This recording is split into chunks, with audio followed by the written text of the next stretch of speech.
દરેક વિદ્યાર્થીનું નવા લેક્ચરમાં સ્વાગત છે. સંઘાત તો આપણે સંઘાતમાં અત્યાર સુધીમાં કુલ 7 લેક્ચર અપલોડ કરેલા છે, જેમાં થિયરી પ્લસ દાખલા ભણાવેલા છે. અને આ લેક્ચરમાં પણ આપણે જે દાખલા છે એની પ્રેક્ટિસ કરીશું. તો આપણે દાખલાની શરૂઆત કરીએ. જુઓ, રકમ વાંચું છું. સ્મોલ એમ દળના પદાર્થને એલ લંબાઈની દોરી સાથે બાંધી શિરોલમ લટકાવી લોલક બનાવવામાં આવે છે. લોલકને શિરોલમ સાથે થીટા ખૂણેથી મુક્ત કરતા લોલક એટલે કે નીચે દળ બાંધેલું છે, સૌથી નિમ્નતમ બિંદુ પર આવે ત્યારે તેનો વેગ શોધો. દાખલો સિમ્પલ છે. શું કર્યું જુઓ, સાઈડ હું ડાયાગ્રામ બનાવી દઉં છું. એક છત છે, સપોઝ એની છત સાથે એક દોરી બાંધીને એક લોલક બનાવેલું છે, બરાબર. સપોઝ કે લોલક બનાવેલું છે. આ રીતે લોલક બનાવવા માટે શું, એક દોરીની જરૂર પડશે અને એક દળ જરૂર પડશે. તો આ દળ આપણે ધારો કે છે એમ દળ છે. હવે રકમ શું કહે છે, લોલકને ક્યાંથી મુક્ત કર્યું? લોલકને શિરોલમ સાથે થીટા ખૂણેથી મુક્ત કરતા. એટલે કે લોલક અત્યારે અહીંયા નથી, લોલક એક ઉપર છે. સપોઝ કે અહીંયા લોલક છે, લોલક ધારો કે અહીંયા છે, બરાબર છે. લોલક અહીંયા છે, ધારી લો લોલક અહીંયા છે. અને આ લંબાઈ કેટલી છે, દોરીની લંબાઈ? તો આ લંબાઈ એલ છે, બરાબર છે. આ ખૂણો કેટલો આપ્યો તમને? આ ખૂણો તમને આપ્યો છે થીટા. કેટલો ખૂણો છે? થીટા. ટૂંકમાં શિરોલમ સાથે અહીંયાથી લોલકને અહીંથી મુક્ત કર્યું થીટા ખૂણેથી, બરાબર છે. તો ક્વેશ્ચન એમ છે કે લોલક છે ને મેં અહીંયા પકડી રાખેલ છે. લોલક હોવું ક્યાં જોઈએ? અહીંયા હોવું જોઈએ સ્થિર અવસ્થામાં. લોલકને આપણે અહીંયા પકડી રાખેલ છે થીટા ખૂણે. હવે જો હું લોલકને મુક્ત કરી દઈશ તો શું થશે? લોલક ધીમે ધીમે નીચે આવશે, ધીમે ધીમે નીચે આવશે. અને એનો ગતિપથ આ પ્રમાણે આપણને ખબર છે, લોલક ગતિ કરશે આ રીતે, આ પ્રમાણે લોલક ગતિ કરશે. તો ક્વેશ્ચન એવો છે, લોલકને જ્યારે શિરોલમ સાથે થીટા ખૂણેથી મુક્ત કરવામાં આવે અને જ્યારે લોલક તેના ગતિપથના સૌથી નિમ્નતમ બિંદુ પર પહોંચે. હવે આમ ગતિપથ શું આ રીતે હોય? આ રીતે હશે. તો સૌથી નિમ્નતમ બિંદુ કયું થાય? આ બિંદુ થાય. તો જ્યારે અહીંયા લોલક પહોંચે ત્યારે તેનો વેગ કેટલો છે શોધવાનો છે. તો દાખલો એકદમ સિમ્પલ દાખલો છે. કઈ રીતે આપણે દાખલો કરો? જુઓ, લોલકનો ગતિપથ શું હશે? આ રીતે ગતિપથ હશે, આ પ્રમાણે લોલકનો ગતિપથ હશે કે લોલક છે એ આ પ્રમાણે ગતિ કરીને અહીંયા આવશે. વિચારો દાખલો કઈ રીતે થઈ શકે? વિચારો, આ ચેપ્ટર કાર્ય ઉર્જા પાવરનો યુઝ કરીને દાખલો કઈ રીતે સોલ્વ થઈ શકે? વિચારો જલ્દી, ચલો ફટાફટ. તો તમને વિચાર આવી શકવો હોવો જોઈએ કે ભાઈ અહીંયા દોરીની લંબાઈ એલ છે, તો અહીંયા પણ દોરીની લંબાઈ એલ જ હશે. તો અહીંથી આ ડિસ્ટન્સ અને આ ડિસ્ટન્સ, અથવા અહીંથી આ ડિસ્ટન્સ અને આ ડિસ્ટન્સ, લંબાઈ એલ જ છે, બરાબર છે. થાય શું? લોલક હવે આપણે માનો કે તમે આ જે સપાટી છે, આ સપાટી એને સ્થિતિ ઉર્જા માટે ડેટમ લાઈન ગણી લો. ટૂંકમાં મૂળભૂત સપાટી આ છે, અથવા જ્યાંથી આપણે સ્થિતિ ઉર્જા 0 ગણી શકીએ લાઈન આ છે. આની ઉપર જેટલી બી વસ્તુ છે એની સ્થિતિ ઉર્જા કંઈક હશે. જેમ કે લોલક પહેલાં અહીંયા છે, લોલક જ્યારે ઉપર છે ત્યારે એની પાસે અમુક ઊંચાઈ છે. આ કેટલી ઊંચાઈ છે? આટલી. હું રેડ પેનથી બતાવું છું. લોલક પાસે અહીંયા આટલી ઊંચાઈ છે, તો આ ઊંચાઈ થઈ ગઈ લોલકની એચ ઊંચાઈ. કેટલી છે ઊંચાઈ? એચ. લોલક જ્યારે એચ ઊંચાઈ પર છે ત્યારે એની પાસે કંઈક ઉર્જા છે. કઈ ઉર્જા છે? સ્થિતિ ઉર્જા. અને લોલક અહીંયા સ્થિર અવસ્થામાં છે, એટલે લોલક પાસે કંઈ ગતિ ઉર્જા હશે નહીં. તો શરૂઆતમાં લોલક પાસે માત્ર એક જ ઉર્જા છે. કઈ? સ્થિતિ ઉર્જા. સ્થિતિ ઉર્જા કેટલી હોય? mgh. કેટલી છે? mgh. વિચારો, જેમ જેમ જેમ લોલક નીચે આવશે, લોલક જેમ જેમ નીચે આવશે, અહીંયા એવું શું થશે? એની ઊંચાઈ ઘટે છે, પણ ધીમે ધીમે એનો વેગ વધશે. પાછું ધારો કે અહીંયા આવશે, લોલકનો જે આ જે સેન્ટર સીએમ છે એ ધીમે ધીમે હજી નીચે આવશે. ધારો કે અહીંયા આવી ગયું, તો અહીંયાની ઊંચાઈ હજી આટલી જ રહી ગઈ. ટૂંકમાં ઊંચાઈ ઘટતી જાય છે એમ એની સ્થિતિ ઉર્જા ઘટતી જશે, પણ સામે એની ગતિ ઉર્જા વધતી જશે. અને લોલક જ્યારે આ પોઈન્ટ પર આવશે ત્યારે એની ઊંચાઈ 0 થઈ ગઈ. કેટલી થઈ ગઈ ઊંચાઈ એની? 0. ઘણા કહેશે જમીન તો અહીંયા હોય ને. અરે મેં તમને પહેલાં કીધેલું છે કે સ્થિતિ ઉર્જા માટે તમે રેફરન્સ લાઈન ક્યાંય ગમે ત્યાં તમે લઈ શકો છો. એવું નહીં કે જમીનથી હંમેશા સ્થિતિ ઉર્જા મપાય, બરાબર છે. માનો કે તમે બીજા માળે કે ત્રીજા માળે લેક્ચર જોતા હો મારો, તો એવું નથી કે તમારી સ્થિતિ ઉર્જા હંમેશા જમીનથી જ માપવી. તમે જે ફ્લોર પર છો ત્યાંથી પણ તમે બીજી બે રેફરન્સ લાઈન તમે એને લઈને સ્થિતિ ઉર્જા ગણી શકો છો. તો આ પ્રમાણે જ્યારે લોલક અહીંયા આવશે ત્યારે એની ઊંચાઈ કેટલી થઈ જશે? 0. તો અહીંયા ઊંચાઈ 0 છે, તો એની સ્થિતિ ઉર્જા કેટલી હશે? 0 હશે. ટૂંકમાં સાબિત શું થયું? અહીંયા જે એની પાસે ઉર્જા હતી એ બધી જ સ્થિતિ ઉર્જા ધીમે ધીમે ઘટતી જાય છે, એમ એની ગતિ ઉર્જા વધતી જશે. અને જો લોલક જ્યારે અહીંયા આવશે ત્યારે એની તમામ પ્રકારની સ્થિતિ ઉર્જા થઈ ગઈ 0, પરંતુ એની ગતિ ઉર્જા વધી જશે અને ગતિ ઉર્જા હશે મહત્તમ. તો આ ગતિ ઉર્જા ક્યાંથી આવે? ગતિ ઉર્જા સ્થિતિ ઉર્જાના ઘટાડાના કારણે. તો કહી શકાય જેટલી સ્થિતિ ઉર્જા ઘટે એટલી ગતિ ઉર્જા વધે. તો યાદ રાખો, શું કરશું આપણે દાખલામાં? ઉર્જા સંરક્ષણ. શું કરશું આપણે? ઉર્જા સંરક્ષણ. તો લખાશે શું અહીંયા? ઉર્જા સંરક્ષણ પરથી શું લખાય? ઉર્જા સંરક્ષણ પરથી શું લખાશે? બોલો શું લખાશે? સ્થિતિ ઉર્જામાં થતો ઘટાડો. સ્થિતિ ઉર્જામાં થતો ઘટાડો, બરાબર. સામે શું આવશે? ગતિ ઉર્જામાં થતો વધારો. અહીંયા હું ધારી લઉં છું હું કે ભાઈ બીજો કોઈ પણ પ્રકારનું ઘર્ષણ લાગતું નથી. જેમ કે હવાનું ઘર્ષણ પણ થોડુંક લાગશે, આપણે જે હવાનું જે ઘર્ષણ છે એને અવગણી નાખ્યું છે, તો જ આ બધી જ સ્થિતિ ઉર્જા છે એ ગતિ ઉર્જામાં રૂપાંતરણ પામશે. બાકી થશે એવું, સ્થિતિ ઉર્જાનો અમુક ભાગ છે એ ઘર્ષણનો સામનો કરવામાં જશે, હવાનો સામનો કરવામાં, અને થોડોક ભાગ વેગ અપાવવામાં જશે. તો અહીંયા આપણે એવું ધારીએ છીએ કે આઈડિયલ કન્ડિશન છે કે બધી સ્થિતિ ઉર્જા ક્યાં જાય છે? ગતિ ઉર્જાને વધારવામાં. તો આપણે જુઓ સ્થિતિ ઉર્જા પહેલાં કેટલી હતી, અહીંયા સ્થિતિ ઉર્જા કેટલી છે? mgh. તો સ્થિતિ ઉર્જા કેટલી આવશે? mgh. અહીંયા કેટલી આવશે? 0. તો લખવાની જરૂર નથી. ઇઝ ઇક્વલ ટુ અહીંયા ગતિ ઉર્જા કેટલી છે? 0. અહીંયા ગતિ ઉર્જા ધારો કે છે ગતિ ઉર્જા હાફ mv². કેટલી છે ગતિ ઉર્જા? Half into mv². તો ખબર પડી કે સિમ્પલ છે. સ્થિતિ ઉર્જા અહીંયા જેટલી છે એ ધીમે ધીમે નીચે આવશે, એટલે ધીમે ધીમે વેગ વધશે એટલે ગતિ ઉર્જા વધશે, ઊંચાઈ ઘટશે એટલે સ્થિતિ ઉર્જા ઘટશે. જ્યારે આ પોઈન્ટ પર આવશે ત્યારે એની બધી જ પ્રકારની સ્થિતિ ઉર્જાનું ગતિ ઉર્જામાં કન્વર્ઝન થઈ ગયું છે. તો શું થશે? જેટલી જે સ્થિતિ ઉર્જા હતી એ તમામનું શેમાં રૂપાંતર થઈ ગયું? ગતિ ઉર્જામાં. તો આપણે શું કરશું? mm કેન્સલ થઈ ગયા, એટલે સાબિત શું થયું? g into h is equal to half v². એટલે સાબિત થઈ ગયું v² is equal two 2gh. શું સાબિત થયું? v² is equal two 2gh. પણ વોટ ઇઝ h? h આપણને આપેલું નથી. મને શું આવ્યું ખાલી રકમમાં? મને ખાલી એટલું કીધું છે કે દોરીની લંબાઈ l છે, અહીંયા પણ લંબાઈ l છે. જ્યારે લોલક અહીંયા આવશે ત્યારે લંબાઈ l છે. ઘણાને એમ જોવામાં એવું લાગે કે આ લંબાઈ મોટી છે અને આ લંબાઈ નાની છે. એવું નથી થતું, એવું થતું નથી. બરાબર, આ એકદમ સર્ક્યુલર છે. આ એનું સેન્ટર છે, આ એક સર્કલ બનશે, અહીંયા સર્કલ બનશે, એનું સેન્ટર છે, એટલે આ બનશે ત્રિજ્યા, આ પણ બનશે ત્રિજ્યા. ટૂંકમાં આ લંબાઈ પણ l છે અને આ લંબાઈ પણ l જ છે. તો હવે ઊંચાઈ ઘટી કેટલી? ચલો મારે ઊંચાઈ જોઈએ છે, તો આપણે કઈ રીતે મેળવશું? વિચારો. ત્રિકોણ બનાવવાનો છે, ત્રિકોણ આ પ્રમાણે બનશે કે નહીં બને? જુઓ ભાઈ, આ યાદ રાખ લેવું, બહુ આઈએમપી છે, લોલક. બરાબર છે, આ ત્રિકોણ બનશે અહીંયા. તો કયો ત્રિકોણ બન્યો? આ ત્રિકોણ બન્યો. આ ત્રિકોણ બને છે આટલો. બરાબર, આ ત્રિકોણ બને છે અહીંયા. ચલો, આ જે l લંબાઈ છે, આ લંબાઈ, આ આખી લંબાઈ કેટલી છે? અહીંથી લઈને અહીંયા સુધીની કુલ લંબાઈ l છે. તો અહીંથી લઈને અહીંયા સુધીની લંબાઈ l તો હશે જ નહીં, l થી ઓછી જશે, પાક્કું છે. હજી કહી દઉં, આ બે પોઈન્ટ વચ્ચેની લંબાઈ છે કેપિટલ l. એ દેખાય ને l. આ પણ લંબાઈ, આ પોઈન્ટ ને આ પોઈન્ટ વચ્ચે લંબાઈ છે l. ચલો હવે જુઓ, આ l છે તો એની આ ખૂણો અહીંયા છે, તો આ શું થાય? આ ખૂણાની પાછળની બાજુ થઈ, આ ખૂણાની સામેની બાજુ થઈ. વિચારો, હજી કહું છું, આ ત્રિકોણ જોવાનો છે. આ ત્રિકોણ એવું લાગે સાઈડમાં દોરી દઉં તમને. ત્રિકોણ આ પ્રમાણે છે, આ લંબાઈ l છે. બરાબર છે, આ ખૂણો છે થીટા. તો આપણને ખબર છે આ થઈ ગઈ પાછળની બાજુ, આ થઈ ગઈ સામેની બાજુ. તો આ લંબાઈ કેટલી હશે? l cos theta. કેટલી હશે? l cos theta. આ કેટલી હશે? l sin theta. કઈ રીતે? cos થીટા બરાબર પાછળની બાજુ છેદમાં કર્ણ. કર્ણ મૂકો કેપિટલ l. બરાબર, એના પછી થીટા પાછળની બાજુને કરતા બનાવો, પાછળની બાજુ કેટલી આવશે? l cos theta. આ કેટલી આવશે? l sin theta. મતલબ શું થયો? જ્યારે લોલક અહીંથી અહીંયા આવે ત્યારે એની એ સાંદ્ર કેટલું કરે છે? આ દિશામાં l sin થીટા જેટલું. કેટલું સાંદ્ર કરે છે? l sin થીટા જેટલું. ચલો હવે મને આના પરથી મને એ ખબર પડે કે આ પોઈન્ટ અને આ પોઈન્ટ વચ્ચે લંબાઈ l cos થીટા છે. ટૂંકમાં એવું કહે છે કે આ પોઈન્ટ અને આ પોઈન્ટ વચ્ચે જે લંબાઈ છે કેટલી છે? l cos theta. કેટલી લંબાઈ છે? l cos theta. આટલી લંબાઈ, આટલી લંબાઈ કેટલી છે? l cos થીટા છે. આટલી લંબાઈ કેટલી છે? l cos theta. આખી કુલ લંબાઈ કેટલી છે? એ છે l. કેટલી છે આ લંબાઈ? કુલ l. સમજ પડે કે નહીં? લોલક જ્યારે નીચે આવશે તો આ લંબાઈ અહીંયા દોરી છે એટલે લંબાઈ l છે, આ પણ આખી દોરી છે તો લંબાઈ આટલી l છે. વિચારો, મારા માટે h શું છે? જુઓ, l ના બે ભાગ પડે. આ ભાગ છે l cos થીટા, નીચે છે h. તો લખાઈશું l બરાબર અથવા h બરાબર h આટલું છે, આ h છે, આટલું આ h છે. સમજ પડે કે નહીં પડતી? આ h છે. તો સાબિત શું થયું? h બરાબર l minus l cos theta. શું સાબિત થયું? h is equal two l minus l cos theta. મતલબ સાબિત શું થયું? લોલક જ્યારે થીટા ખૂણેથી નીચે આવશે એકદમ નિમ્નતમ બિંદુ પર, ત્યારે એની ઊંચાઈ કેટલી ઘટશે? l માઇનસ એની લંબાઈ ઊંચાઈ કેટલી થશે? ઊંચાઈમાં કેટલો ઘટાડો થશે? તો l minus l cos theta જેટલો ઘટાડો થશે. બરાબર, તો એની લંબાઈ કેટલી હશે? માટે એની ઊંચાઈ આપણે લખી શકીએ. માટે અહીં લખાય h બરાબર શું આવશે? h બરાબર આવશે l minus l cos theta. સૂત્ર આઈએમપી છે, જોઈને ખબર પડી જવી જોઈએ કે આ લંબાઈ l છે, આ ખૂણો થીટા છે, તો આ ઘટક હશે પાછળની બાજુ, એટલે કેટલો હશે?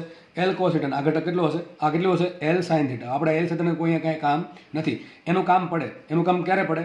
જ્યારે કાર્ય થતું હોય આ દિશામાં તો. બરાબર, એ પણ આપણે દાખલો જોશું પછી. તો અહીંયા આ લંબાઈ છે l cos થીટા, આટલી કુલ લંબાઈ છે l, તો h કેટલું હશે? l minus l cos theta. તો આપણે કેમ કામ કરીએ? તમને રકમમાં l આપેલું છે કે l લંબાઈની દોરી છે અને લોલકને થીટા ખૂણેથી પ્રક્ષેપ કરેલો છે, સોરી મુક્ત કરેલો છે. એટલા માટે આપણે આન્સર l અને થીટામાં લાવીએ તો સૂત્ર આવી ગયું. શું આવશે? v² is equal two 2gh is equal two શું આવશે? 2g કાઉન્સમાં l minus l cos theta. શું આવશે? v² is equal two 2gh અને h બરાબર શું મૂક્યા મેં? l minus l cos theta. સાઈડમાં પેજ પર લખું છું. તો સાબિત એવું થયું. માટે v² is equal to 2g into h is equal to 2g કાઉન્સમાં l minus l cos theta. આવું થઈ ગયું બરાબર. હવે એક કામ કરીએ, હજુ પણ આને થોડુંક સિમ્પ્લિફાય કરીએ. તો આને આમ લખી શકાય 2gl. શું લખી શકાય આને? 2gl કાઉન્સમાં 1 માઇનસ કોસ થીટા. આ તમારો જવાબ આવી ગયો. તો વી શું હશે? વી બરાબર શું આવશે? વી બરાબર આવશે આખું અંડર રૂટમાં આવશે. અંડર રૂટમાં 2gl કાઉન્સમાં 1 માઇનસ કોસ થીટા. આ પ્રશ્ન પૂછાય છે, એકદમ સિમ્પલ પ્રશ્ન. એક લોલક છે, એને ધારો કે 60 ડિગ્રીના ખૂણેથી પ્રક્ષેપ કર્યો. સમજો એક લોલક છે, એને 1 મીટરની દોરી વડે બાંધેલું છે, 1 મીટર લંબાઈ ધરાવતી દોરી વડે બાંધેલું છે, અને એને 60 ડિગ્રીના ખૂણેથી શું કર્યું છે? પ્રક્ષેપ કર્યું છે. તો જ્યારે નિમ્નતમ બિંદુ પર આવશે, સોરી મુક્ત કર્યું છે, તો જ્યારે નિમ્નતમ બિંદુ પર આવશે ત્યારે એની વેલોસિટી કેટલી છે? એક કામ કરો, થીટા કેટલા મૂકવાના? 60 ડિગ્રી. થીટા કોણ જોડે ખૂણો છે? શિરોલંબ સાથે. કયો ખૂણો છે? શિરોલંબ સાથેનો ખૂણો દોરીનો. તો થીટા આવશે કેટલો? 60 ડિગ્રી. તો શું આવશે? 1 માઇનસ કોસ 60. કોસ 60 શું હોય? 1/2. તો શું થશે? 1 માઇનસ 1/2 એટલે વધશે 1/2. તો આટલા કાઉન્સનો જવાબ શું આવશે? 1/2. એ 1/2 ગુણ્યા 2 ઉડી ગયા એટલે શું વધશે? Under route GL. ધારો કે તમે લંબાઈ 1 મીટર આપી છે, તો શું વધશે? વી બરાબર અંડર રૂટ G. અને G દો 10 મૂકો તો શું આન્સર આવશે?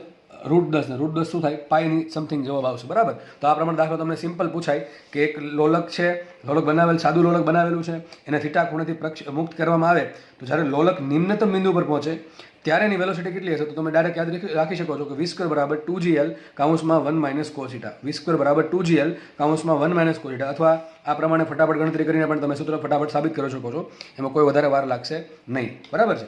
દાખલો અહીંયા સોલ્વ થાય છે. નેક્સ્ટ દાખલા તરફ આપણે પ્રયાણ કરીએ. નેક્સ્ટ દાખલો પણ આની જેવો જ છે. ચલો જુઓ શું ફરક છે, ચલો જોઈ લેજો ફટાફટ.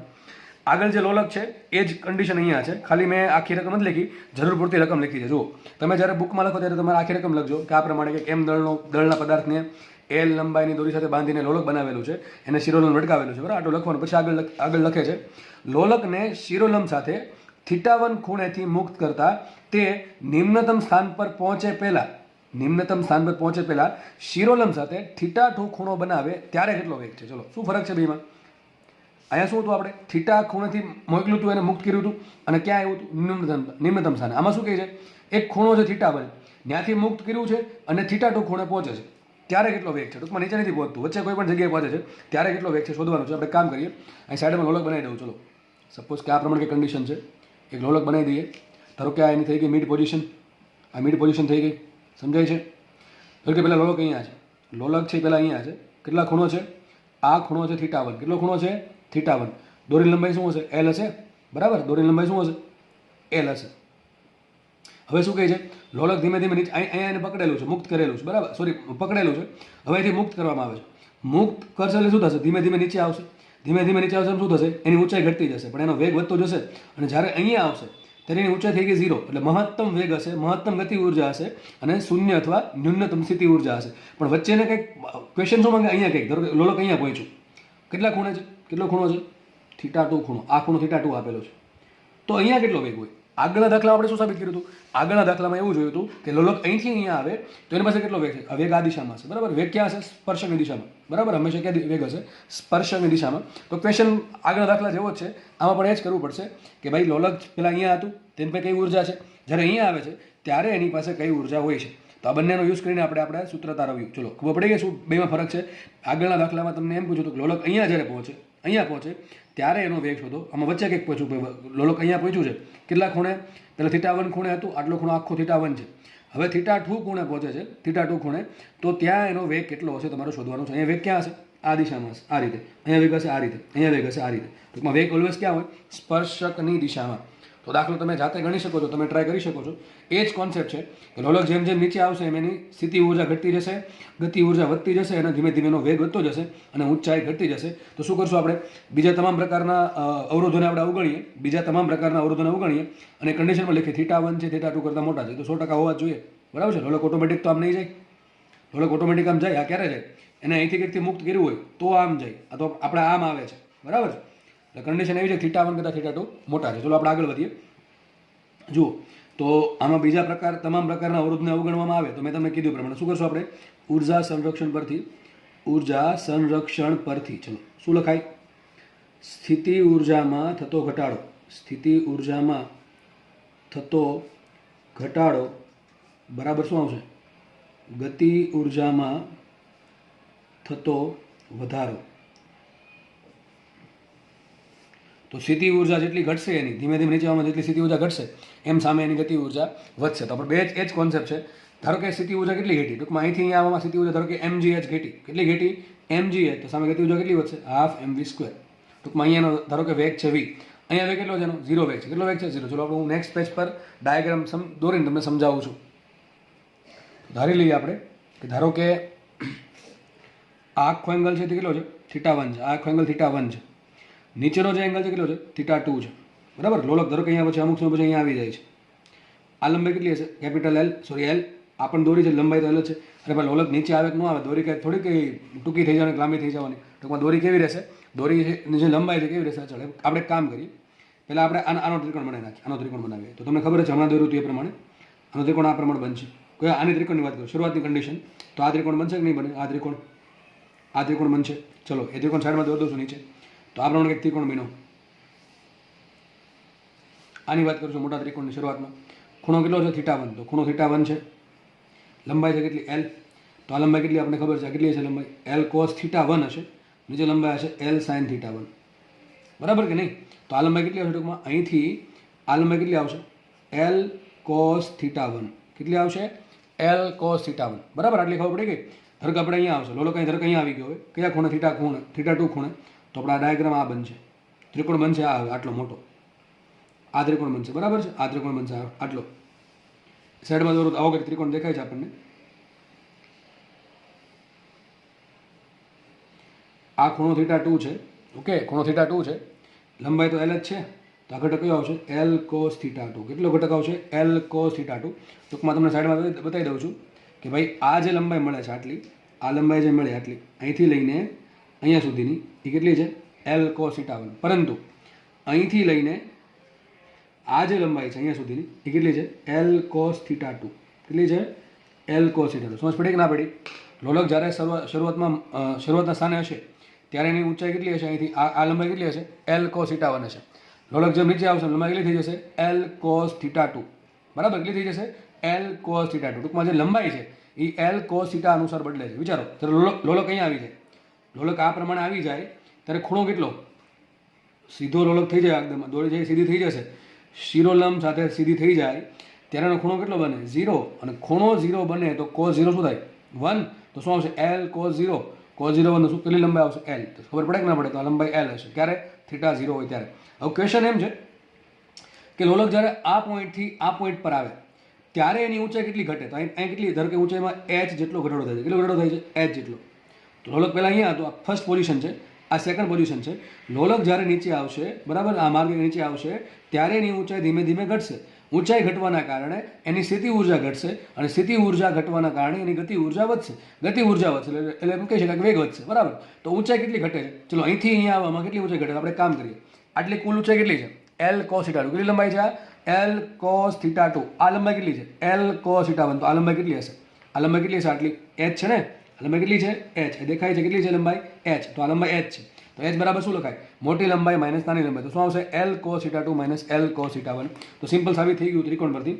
h ઇઝ ઇક્વલ ટુ શું હશે L cos θ2 minus L cos θ1, બરાબર કે નહીં. તો આપણે મતલબ એમ સાબિત થયો કે લોલક જ્યારે θ1 ખૂણેથી જ્યારે ગતિ કરી નીચે આવતું હોય અને જ્યારે ખૂણો θ2 થાય ત્યારે એની ઊંચાઈ કેટલી ઘટશે L cos θ2 minus L cos θ1. તો એની સ્થિતિ ઊર્જા કેટલી ઘટે, સ્થિતિ ઊર્જા કેટલી ઘટશે mgh જેટલી, બરાબર, mgh જેટલી, બરાબર કે નહીં. જેટલી ઊંચાઈ ઘટશે એટલી સ્થિતિ ઊર્જા ઘટશે. ઊંચાઈ કેટલી ઘટી છે L cos θ2 minus L cos θ1, તો એની સ્થિતિ ઊર્જા કેટલી ઘટશે. માટે સ્થિતિ ઊર્જાનો ઘટાડો mgh ઇઝ ઇક્વલ ટુ શું આવશે mg કાઉન્સમાં અહીંયા શું આવશે L cos θ2 minus L cos θ1. સમજ પડે કે ના પડે. તો આટલી સ્થિતિ ઊર્જા એની ઘટશે, આટલી સ્થિતિ ઊર્જા ઘટશે. ગતિ ઊર્જા કેટલી વધશે, અહીંયા ગતિ ઊર્જા કેટલી 0. ધારો કે એનો વેગ અહીંયા v છે, કેટલો વેગ છે એનો v વેગ છે, તો ગતિ ઊર્જા કેટલી હશે હાફ mv². તો ગતિ ઊર્જા કેટલી વધી, અહીંયા 0 છે, અહીંયા ગતિ ઊર્જા 0 છે, અહીંયા છે હાફ mv², તો વધી કેટલી, અરે ભાઈ હાફ mv², હું એમ કહું અહીંયા ગતિ ઊર્જા 0 જૂલ છે, અહીંયા 10 જૂલ છે, વધી કેટલી 0 માંથી 10, તો કેટલી વધી 10 જૂલ વધી કે નહીં. તો અહીંયા સ્થિતિ ઊર્જા કેટલી હતી હતી કેટલી આટલી હશે mg ઇન્ટુ આ આખી ઊંચાઈ લેવી પડશે, અહીંયા કેટલી છે mg ઇન્ટુ આટલી ઊંચાઈ લેવી પડશે, આટલી ખાલી, બરાબર. આપણે એને શોધવું, આપણે એક કામ કરીએ, અહીંથી અહીંયા આવે છે ત્યારે એની ઊંચાઈ કેટલી ઘટે છે, તો કે ભાઈ h જેટલી. h કેટલું છે તો સાબિત થઈ ગયું L cos θ2 minus L cos θ1 જેટલું.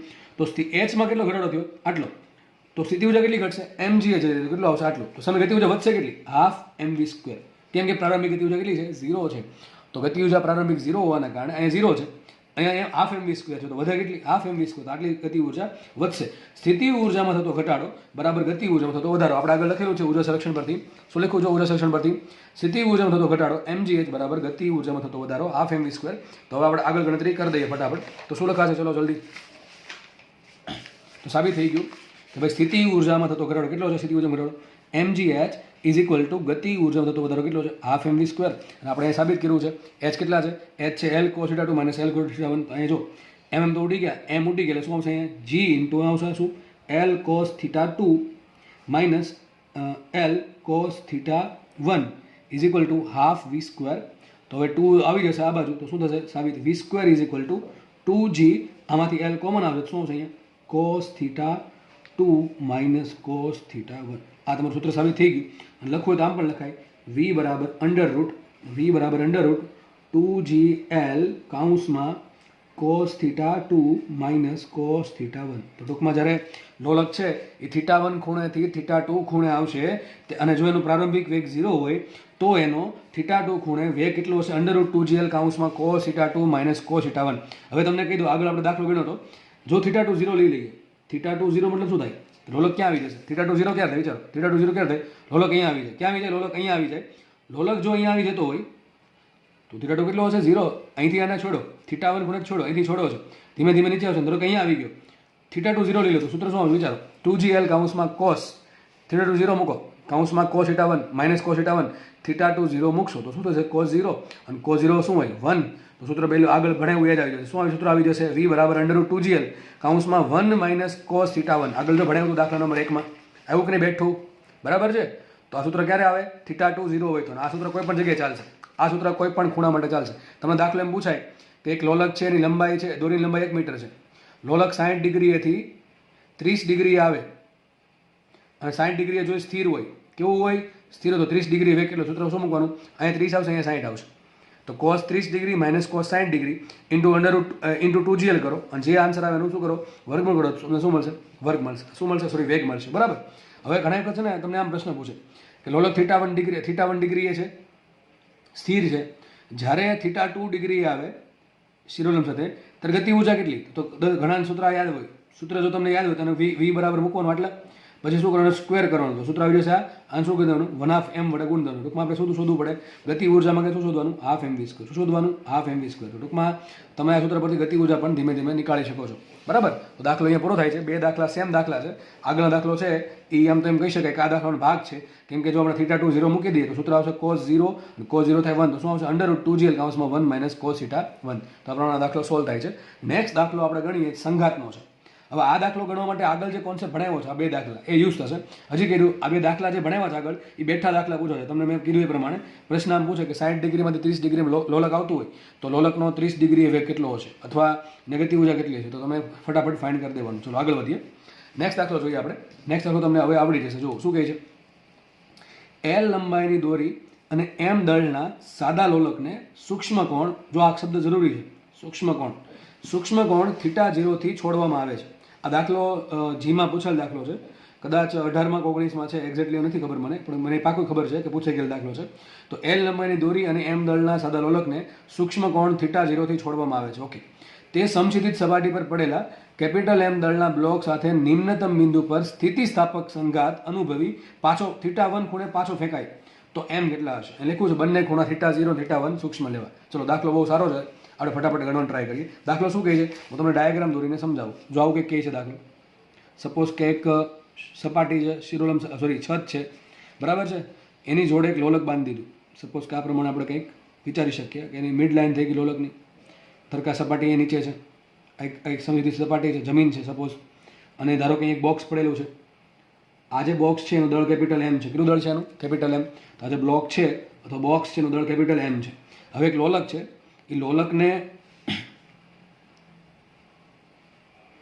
સપોઝ કે અહીંથી છોડ્યું. લોલકનું જે દળ છે એ કહે છે કેટલું છે? Small m. અને એનો જે પ્રારંભિક ખૂણો છે કેટલો છે? θ0. તો લોલક છે એને θ0 ખૂણેથી મૂક્યું. જો વાંચો રકમ, L લંબાઈની દોરી અને કેપિટલ M, આ લંબાઈ જે છે, લંબાઈ આપણે દોરવાની રહી ગઈ લંબાઈ, આ લંબાઈ આ રીતે આવશે, બરાબર છે. તો એલ લંબાઈની દોરી સાથે એક લોલક બાંધી દીધું, બરાબર, લોલક બાંધી દીધું. અહીંયા કેટલું દળ છે? એમ દળ. અને એને શું કર્યું? સૂક્ષ્મ કોણ, આ જે ખૂણો છે એ ભલે મેં મોટો દર્શાવ્યો છે પણ હકીકત સૂક્ષ્મ છે, બરાબર છે. રકમ પહેલાં વાંચી લઈએ. લોલકને સૂક્ષ્મ કોણ θ0 થી છોડવામાં આવે છે. તે સમશીતિત સપાટી પર પડેલા કેપિટલ એમ દળના બ્લોક સાથે નિમ્નતમ બિંદુ પર સ્થિતિસ્થાપક સંઘાત અનુભવે છે. હવે શું થાય? જો લોલકને તમે ધીમે ધીમે મૂકશો એટલે ધીમે ધીમે નીચે આવશે, બરાબર છે. નીચે આવશે એટલે ધારો કે અહીંયા કંઈક આ પ્રમાણેનો ગતિપથ છે, આ પ્રમાણેનો ગતિપથ છે. તો થશે શું? જ્યારે સૌથી નીચેના બિંદુ પર આવશે, જ્યારે અહીંયા આ બિંદુ પર આવશે ત્યારે વેગ હશે કે નહીં હોય? વેગ હશે. ધીમે ધીમે ધીમે નીચે આવશે, નીચે આવશે એટલે વેગ હશે. અને આગળ એની બાજુમાં જ આગળ થોડુંક એના માર્ગમાં એક પદાર્થ મૂકેલો છે કેપિટલ એમ દળનો. થશે એવું કે આ બ્લોક છે નીચે આવશે તો ધીમે ધીમે સ્થિતિ ઉર્જા ઘટશે, ઊંચાઈ ઘટશે, સ્થિતિ ઉર્જા ઘટશે અને ધીમે ધીમે ગતિ ઉર્જા વધશે, વેગ વધશે. તો જ્યારે સૌથી નીચેના પોઈન્ટ પર આવશે ત્યારે એનો વેગ સૌથી વધારે હશે. હવે ધારો કે એનો વેગ છે વી. કેટલો વેગ છે? વી. તો વી વેગથી સપોઝ કે અહીંયા પહોંચી ગયું, ધીમે ધીમે હવે અહીંયા પહોંચી ગયું, અહીંયા માનો કે લોલક અહીંયા આવી ગયું, ધરલો કે લોલક છે, એમ દળનું લોલક છે. અહીંયા આકૃતિ, આજે આકૃતિ નીચે દોરું છું તો થશે આવું, થશે આ રીતે. આપણે સમજજો વ્યવસ્થિત. આ એક કેપિટલ એમ દળનો પદાર્થ છે, બરાબર છે. ધારો કે લોલક થોડુંક દૂર છે હજુ, બરાબર છે. લોલકનો વેગ હશે કે નહીં હોય? લોલકનો કેટલો વેગ છે? આ લોલક માટે લોલકનો વેગ કેટલો છે? ધારો કે વી છે. કેટલો છે? વી. તો મને V1 બરાબર શું આપ્યા? વી આપ્યા. પહેલો પદાર્થ આ છે, બીજો પદાર્થ આ છે. તો પહેલા પદાર્થ માટે સંઘાત પહેલા વેગ કેટલો? વી. બીજા પદાર્થ માટે વેગ કેટલો? આનો વેગ કેટલો શરૂઆતમાં છે? V2 બરાબર 0. કેટલો છે? V2 બરાબર 0. બસ સમજો. લોલકનો વેગ આ પ્રમાણે છે ને, લોલકનો વેગ આ પ્રમાણે છે. તમે નીચે ખાલી દોર્યો છે, સમજ પડે કે નહીં પડતી? આ લોલક છે, એનો વેગ આ પ્રમાણે છે. જો તમે જોઈ શકો છો લોલક જ્યારે નીચે આવશે ત્યારે વેગ ક્યાં હોય? એનો સ્પર્શકની દિશામાં. તો લોલકનો વેગ ટૂંકમાં અહીંયા સંઘાત પહેલા થોડાક સમય પહેલા ક્યાં આ પ્રમાણે વેગ હશે, આ પ્રમાણે નીચે દોર્યું છે અહીંયા. તો આ લોલકનો વેગ થઈ ગયો. ધારો કે લોલકનો વેગ કેટલો છે? વી. તો પહેલા પદાર્થ છે સંઘાત પહેલા પદાર્થનો વેગ કેટલો? V1 બરાબર વી. બીજો પદાર્થ સ્થિર જ છે, એમ દળનો પદાર્થ સ્થિર છે, બરાબર. સંઘાત પહેલા લોલક આવશે, ગતિ ઉર્જાથી પછી અથડાશે, પછી ધીમે ધીમે આને વેગ મળશે, બરાબર. તો થયું એવું કે આ લોલક છે વી વેગથી સ્મોલ એમ દળના સ્થિર પદાર્થને અથડાણો. આ સપાટી આ પ્રમાણે છે, સપાટી આ પ્રમાણે છે. હવે આમાં રકમમાં એવું કહે છે કે નિમ્નતમ બિંદુ પર કયો સંઘાત થયો? સ્થિતિસ્થાપક સંઘાત. કયો સંઘાત થયો? સ્થિતિસ્થાપક સંઘાત. તો બંને વચ્ચે સ્થિતિસ્થાપક સંઘાત થાય છે. સ્થિતિસ્થાપક સંઘાત થવાથી શું થશે? આગળ લખે છે કે લોલક જે છે એ સંઘાત અનુભવી પાછો θ1 ખૂણા સુધી પાછું ફેંકાય છે. હવે થયું એવું કે લોલક જેવો અથડાણો એટલે થોડોક વેગ આને મળશે કે નહીં મળે? થોડોક વેગ આને મળશે. અને પોતે ક્યાં જાય છે? પાછો જાય છે. પોતે પાછો ફરી ગયો, બરાબર છે. પોતે પાછો ફરશે તો એનો કેટલા ખૂણા સુધી પાછો ફરે છે? θ1 ખૂણા સુધી પાછું ફેંકાય છે. ટૂંકમાં જે લોલક છે એ θ1 ખૂણા સુધી પાછો ફેંકાતો હોય, ટૂંકમાં આવું કંઈક થઈ જશે કે સંઘાત થયા પછી લોલક છે એ પોતે પાછો ફેંકે. ધારો કે આ પ્રમાણે આવ્યો, અહીંયા સપોઝ કે અહીંયા આવી ગયો પાછો, બરાબર કે તેનો વેગ આ બાજુ છે. આ કયો ખૂણો છે? આ ખૂણો θ1 છે, લખેલું છે θ1 ખૂણો સુધી પાછો ફેંકાય છે. તો ક્વેશ્ચન એવો છે, બંને ખૂણાઓ θ0 અને θ1 જો સૂક્ષ્મ હોય તો તમારે આ જે પદાર્થ છે એનું દળ શોધવાનું છે. તો દાખલો બહુ મસ્ત દાખલો છે, એકદમ પ્રેક્ટિકલ દાખલો છે, બરાબર છે. એમાં 2-3 વસ્તુ યુઝ થશે. જો પહેલાં શું કરશું વિચારો, 3 સ્ટેપમાં દાખલો કરશું. કઈ રીતે? લોલકને પહેલાં અહીંથી અહીંયા લાવશું તો આપણે એનો વેગ શોધવો પડે કે ન શોધવો પડે? કારણ કે આપણે વી આપ્યો નથી, વી શોધવું પડશે. આપણને વીનું સૂત્ર આવડે છે, હમણાં દાખલો વિના એ પ્રમાણે, બરાબર છે. તો અહીંયા આપણને ધીમે ધીમે શું મળશે? નીચે આવશે અને વેગ વધી જશે. તો પહેલાં આપણે શું કરશું? પહેલા ભાગમાં શું કરશું? પહેલા ભાગમાં કરશું આપણે ઉર્જા સંરક્ષણ. શું કરશું આપણે? ઉર્જા સંરક્ષણ. એમાં શું થશે? ઉર્જા સંરક્ષણમાં સ્થિતિ ઉર્જા છે એ ગતિ ઉર્જામાં ફેરફાય છે. દેખાય છે આપણને કે સ્થિતિ ઉર્જા છે શેમાં ફેરવાય છે? ગતિ ઉર્જામાં ફેરવાય છે. બીજા ભાગમાં શું થાય છે? બીજા ભાગમાં થાય છે સંઘાત. શું થાય છે બીજા ભાગમાં? સંઘાત થાય છે. સંઘાત કયો છે? સ્થિતિસ્થાપક. કયો સંઘાત છે? સ્થિતિસ્થાપક સંઘાત છે. તો સંઘાત સ્થિતિસ્થાપક છે. સ્થિતિસ્થાપક સંઘાત હોવાથી આપણે સ્થિતિસ્થાપક સંઘાતનું સૂત્ર યુઝ કરશું વેગ માટે. અને ત્રીજું શું કરશું? ત્રીજો લોલક છે હવે સંઘાતના કારણે પાછું ફેંકાય છે. તો જેમ હવે પાછું ફેંકાય માટે શું થાય? એની ઊંચાઈ ધીમે ધીમે વધે છે. અને જેમ જેમ જેમ ઊંચાઈ વધશે એમ શું થશે? એની ગતિ ઉર્જા ઘટતી જશે પણ સ્થિતિ ઉર્જા વધતી જશે. તો પાછું ને શું આવશે? ઉર્જા સંરક્ષણ આવશે. શું આવશે? ઉર્જા સંરક્ષણ આવશે. આવું આપણે કર્યું હતું. કેમાં દાખલામાં?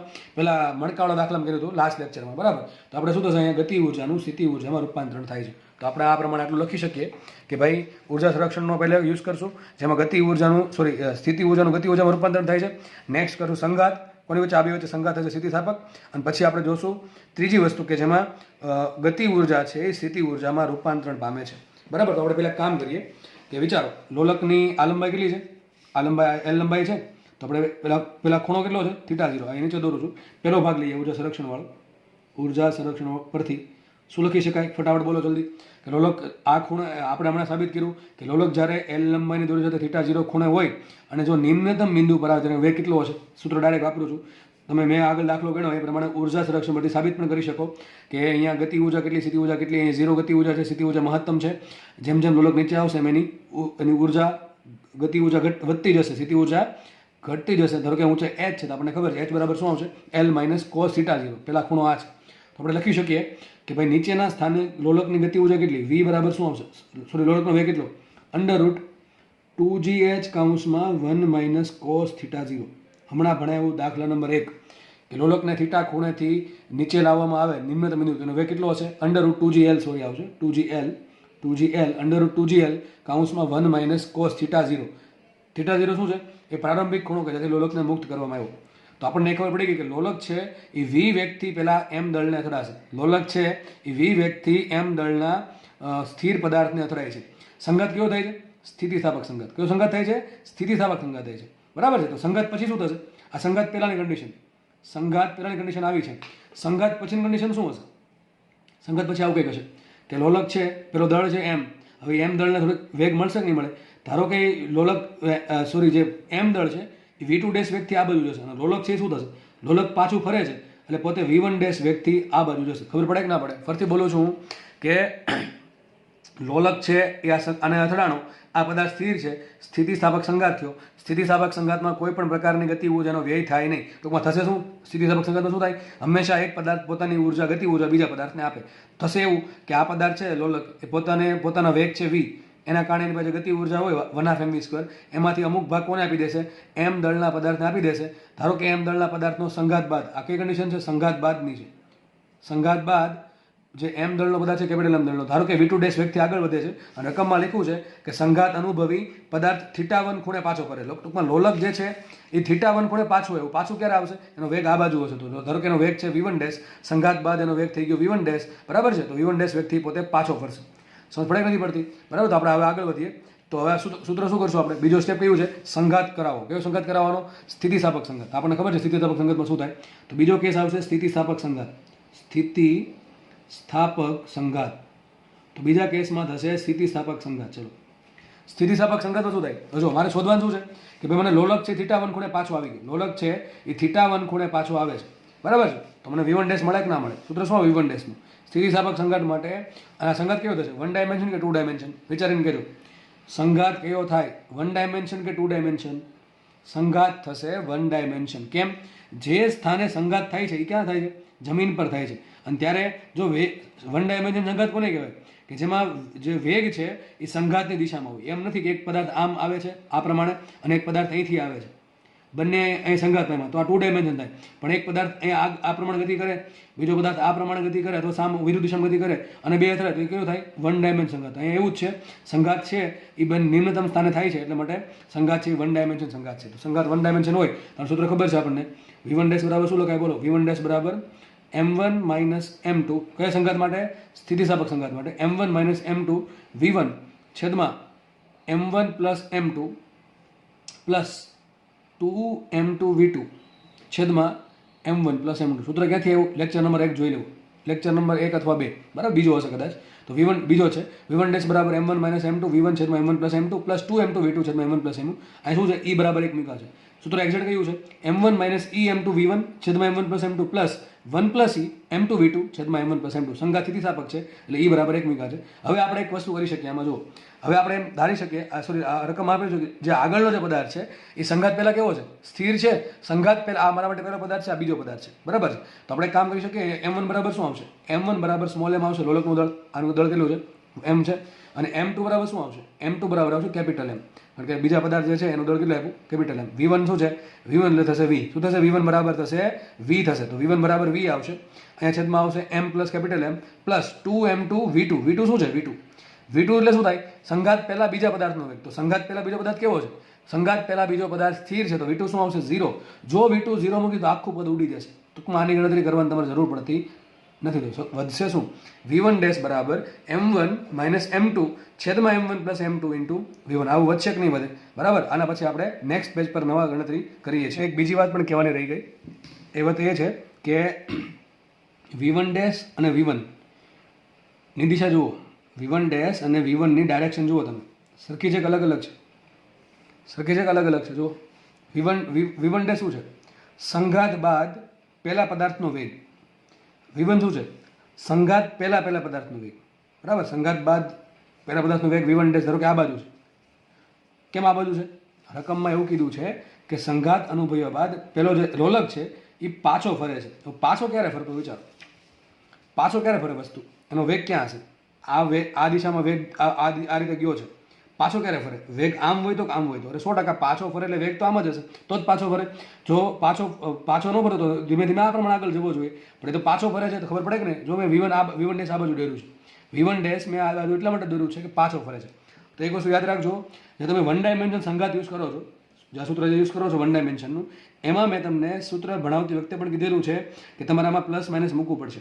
પ્લસ માઇનસ ક્યારે મૂકવું પડે? જો બધા વેગ v1 ડેશ v1 ને v2 બધા એક જ દિશામાં હોય તો કંઈ સૂત્ર પ્લસ બધાને માઇનસ મૂકવાની જરૂર નથી. પણ માનો કે v1 છે એ ધન એક્સમાં છે તો v1 ધન મૂકો, v2 છે એ ધન એક્સમાં છે તો v2 ધન મૂકો, v1 ડેશ છે એ ઋણ એક્સમાં તો માઇનસ મૂકો. સમજ પડે કે નથી પડતી? અથવા એમ કરી શકો તમે, v1 ડેશ ધન એક્સમાં હોય તો એને પ્લસ મૂકો, અથવા તમે એનો જે પણ દિશા છે એને ધન ધરો તો અહીંયા આ બાજુ મૂકો. ધારો કે v1 ડેશ ને v1 બે વિરુદ્ધ દિશામાં હોય તો તમારે એક વસ્તુ કરવી પડશે, v1 ડેશ ને ધન રાખો તો v1 ને ઋણ રાખવું પડશે, v1 ને ઋણ રાખો તો v1 ડેશ ને ધન રાખવું પડશે. એ પ્રમાણે v2 કરવું પડશે. ટૂંકમાં આપણે આજે આકૃતિ છે ને સાઈડમાં પાછળ દોરી દઉં છું, બરાબર છે? નવા પેજ પર જુઓ ફટાફટ. તો સંઘાત પહેલા કન્ડિશન આવી હતી કે પેલો m દળનો બ્લોક છે એ સ્થિર છે, એનો વેગ 0 છે, v2 બરાબર 0 છે. આ જે લોલક જે છે એનું દળ છે સ્મોલ m, એનો વેગ છે v. કઈ દિશામાં? આ દિશામાં છે. વેગ એનો આ દિશામાં છે. સંઘાત થઈ ગયો એટલે સંઘાત ગયો તો સ્થિતિસ્થાપક સંઘાત થયો. એટલે આ પદાર્થ છે, ધારો કે આ જે બીજો પદાર્થ છે m દળનો, એ v2 ડેશ વેગથી આગળ જાય છે. રકમમાં એમ કહે છે કે લોલક છે પાછું ફરે છે, 100% એનો વેગ આ બાજુ જ હશે. તો v1 ડેશ હશે આ બાજુ. સમજ પડે કે નથી પડતી? તો v1 ડેશ હશે આ બાજુ અને v છે આ બાજુ છે. હવે તમે કોઈ પણ ધન ધારો ઋણ ધારો, જો v2 તો 0 છે, v2 0 સૂત્ર તમને શું કીધું? હમણાં પાછું લખ્યું સૂત્ર, v1 ડેશ બરાબર શું છે? સ્થિતિસ્થાપક સંઘાત માટે સંઘાત બાદ પહેલા પદાર્થનો વેગ સૂત્ર શું આવે? m1 minus m2 into v1 છેદમાં m1 plus m2 plus 1 plus ની જગ્યાએ 2 આવશે, 2m2 v2 છેદમાં m1 પ્લસ m2. આટલું આપણે હમણાં લાસ્ટ પેજ પ્રમાણે લખેલું જોઈ શકો તમે, આટલું લખેલું જ છે અહીંયા ઓલરેડી, બરાબર છે? હવે હું તમને એમ કીધો હતો કે ભાઈ v2 છે, v2 એ તો 0 છે. v2 શું છે? પહેલા પદાર્થનો પ્રારંભિક વેગ કેટલો છે? 0 છે ને? તો v2 બરાબર શું મૂકી દઈએ? 0. તો આખું પદ કેટલું થઈ જશે? 0. તો આ પદની કંઈ ચિંતા કરવાની જરૂર નથી, એ કેટલું થઈ ગયું? 0 થઈ ગયું છે. ચિંતા અહીંયા કરવાની છે. સૂત્રમાં શું છે? v1 ડેશ બરાબર, ચલો v1 ડેશ બરાબર m1 એટલે કે પહેલા પદાર્થ અને બીજો પદાર્થ. તો m1 એટલે શું થાય? પહેલા પદાર્થનું દળ કેટલું છે? Small m. તો આવશે m1 બરાબર સ્મોલ m માઇનસ m2 એટલે શું થાય? બીજા પદાર્થનું દળ કેટલું? કેપિટલ M ઇન્ટુ, એક કામ નીચે લખી નાખું, small m plus capital M into v1. v1 શું છે? v1 v છે. શું છે? v1 બરાબર શું છે? આ v1 બરાબર v છે, બરાબર છે? હવે તમે જોઈ શકો છો v1 આ બાજુ છે ને v1 ડેશ આ બાજુ છે. તો તમારે બેમાંથી કોઈ એકને ધન લેવું પડે ને કોઈ એકને ઋણ લેવું પડે. હા, એવું હોત કે સંઘાત થયો અને આ જે લોલક છે એ પણ આ બાજુ જતો હોત તો બંને તમે ધન લઈ શકો. સંઘાત થયો, ધારો કે સંઘાત થઈ પહેલા વેગ આ બાજુ છે અને સંઘાત બાદ પણ વેગ આ બાજુ જ છે, તો તમારે બેન ધન લેવાના. સમજ પડે નથી પડતી? પરંતુ જ્યારે સંઘાત, ધારો કે સંઘાત પહેલા વેગ આ બાજુ છે અને સંઘાત બાદ વેગ આ બાજુ છે, v1 આ બાજુ છે ને v1 ડેશ આ બાજુ છે, તો શું કરવાનું? બેમાંથી એકને તમારે ઋણ મૂકવું પડે. બેમાંથી પાક્કું એકને ઋણ મૂકવું પડે, કારણ કે દિશા છે ભલે એક જ દિશા છે પણ એક દિશામાં આપણે બે ભાગ પડે, પ્લસ માઇનસ, પ્લસ એક્સ ને માઇનસ એક્સ. તો ટૂંકમાં તમારો બે રસ્તા છે.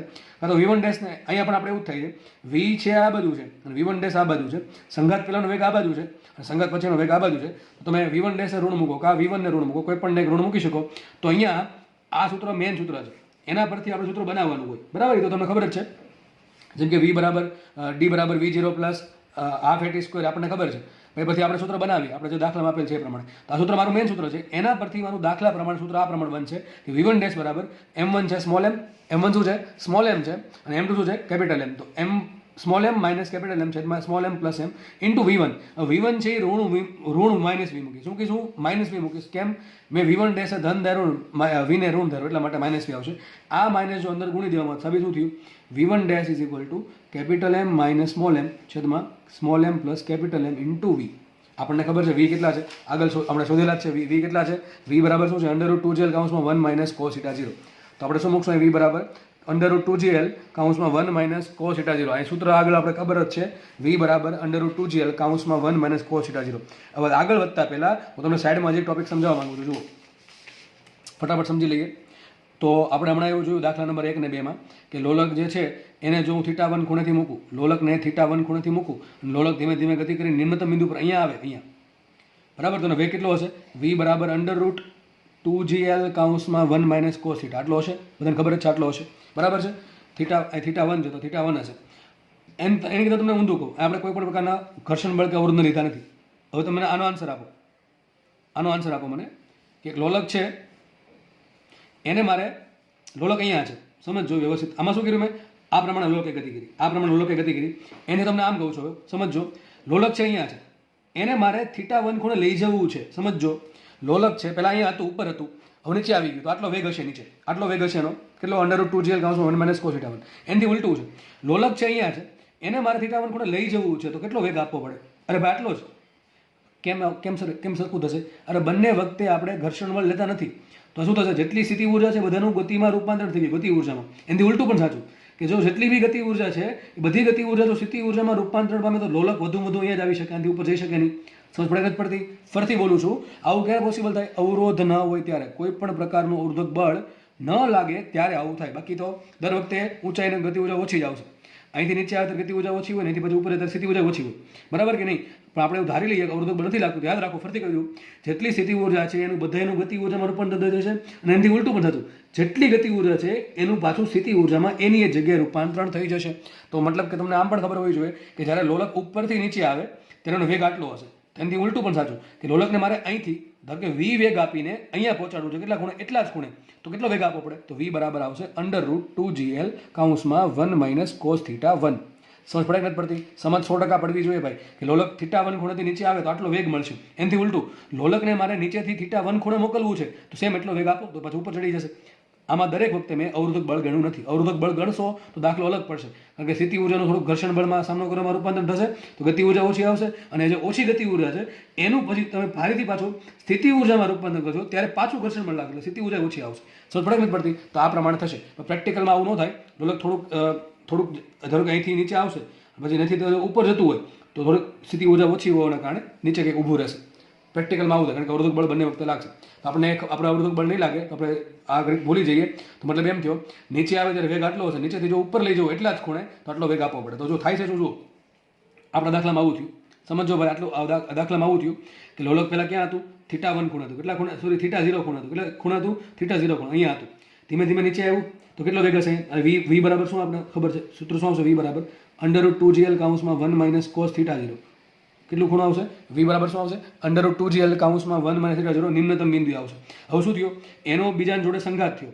સંઘાત કયો છો? સ્થિતિસ્થાપક સંઘાત. આપણને ખબર છે સ્થિતિસ્થાપક સંઘાતમાં કોઈ પણ પ્રકારની ગતિ ઉર્જાનું સંરક્ષણ થવાના કારણે ગતિ ઉર્જાનો વ્યય થશે નહીં. ટૂંકમાં એને શું કર્યું? પોતાની ગતિ ઉર્જાનો અમુક ભાગ કોને આપી દીધો? આગળ જે બોક્સ છે કેપિટલ એમ એને આપી દીધો.